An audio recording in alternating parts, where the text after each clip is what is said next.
بسم اللہ الرحمن الرحیم۔ السلام علیکم ورحمۃ اللہ۔ سامعین کرام، نماز میں خیالات آنا اور دنیا کے خیالات آنا، یہ اس کی وجوہات کیا ہیں آج کی ویڈیو میں انشاءاللہ العزیز آپ کو بتائیں گے، اور اس کا حل بھی انشاءاللہ العزیز میں آپ کو بتاؤں گا علماء کرام اور جو بزرگان دین ہیں ان کے علم کی روشنی میں۔ دوستو، سب سے پہلے تو نماز میں خیالات آتے ہیں ہمیں، اور ایسی ایسی چیزیں آ جاتی ہیں دوستو نماز میں کہ انسان وہ ویسے نماز سے پہلے وہ بھولا ہوا ہوتا ہے، وہ چیزیں نماز میں یاد آتی ہیں انسان کو۔ اس کی بڑی وجوہات بھی ہیں، اور اس کا میں آپ کو بتاؤں سب سے بڑی وجہ جو علماء نے لکھی ہے وہ نظروں کی حفاظت نہ کرنا۔ انسان اپنی نظروں کی جو حفاظت نہیں کرتا، اس شخص کو نماز میں بھی آ کے شیطان تنگ کرتا ہے۔ یہ ہے نظروں کی حفاظت بہت بڑا عمل ہے، کیونکہ فرون کہتے ہیں کہ گناہ کی ابتدا جو ہے وہ آنکھ سے ہوتی ہے، گناہ کی ابتدا وہ آنکھ کے دیکھنے سے ہوتی ہے۔ اور میرے عزیز دوستو، یہ جو ہے اس کی سب سے پہلے تو ہم لوگ کوشش کریں کہ ہم مجمع میں ہوں، اکیلے ہوں، تنہائی میں بھی ہوں، تو اپنی نظروں کی حفاظت کریں۔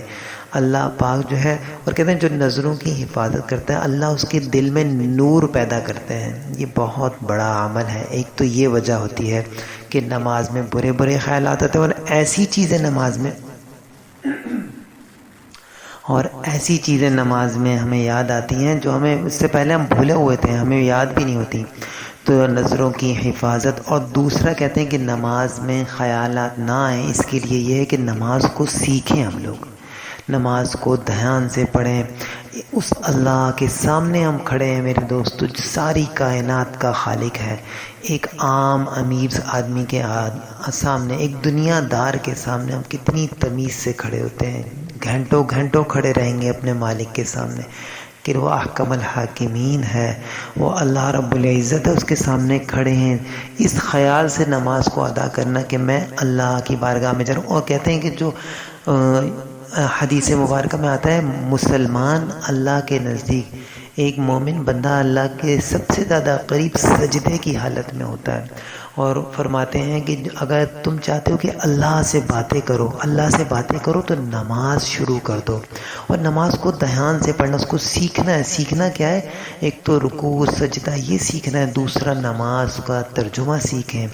اللہ اکبر کہہ کے جب ہم ہاتھ باندھتے ہیں تو ہم کیا پڑھ رہے ہیں، سورہ فاتحہ میں ہم کیا پڑھ رہے ہیں یہ ہمیں معلوم ہی نہیں ہے۔ الحمدللہ، اللہ کی تعریف ہو رہی ہے، الحمدللہ رب العالمین، تمام تعریفیں اس رب العالمین کے لیے ہیں۔ الرحمن الرحیم، جو رحمان ہے رحیم ہے، مالک یوم الدین، جو مالک ہے قیامت کے دن کا، ایاک نعبد، اے اللہ ہم تیری عبادت کرتے ہیں، و ایاک نستعین، اے اللہ ہم تجھ سے مدد مانگتے ہیں، اہدنا الصراط المستقیم، اے اللہ ہمیں سیدھی راہ دکھانا۔ یوں نماز کو جب یوں پڑھیں گے ترجمہ ذہن میں رکھ کر کہ ہم اللہ سے کیا کہہ رہے ہیں، تو پھر انشاءاللہ دھیان بھی نہیں آئے گا دوسری چیزوں کا، اور نماز میں خشوع پیدا ہوگا اور ایک محبت پیدا ہوگی انشاءاللہ العزیز۔ تو یہ تو ہے نماز کو اس طریقے سے پڑھیں، ایک تو ہے نظروں کی حفاظت، دوسرا اس کو سیکھیں ہم لوگ کہ ہم کیا کہہ رہے ہیں اللہ سے، ہم کیا کہہ رہے ہیں، ہم اللہ سے کیا باتیں کر رہے ہیں۔ تو امید کرتا ہوں آپ کو ضرور پسند آئے ہوگی آج کی میری ویڈیو۔ اپنا خیال رکھیے گا۔ السلام علیکم ورحمۃ اللہ۔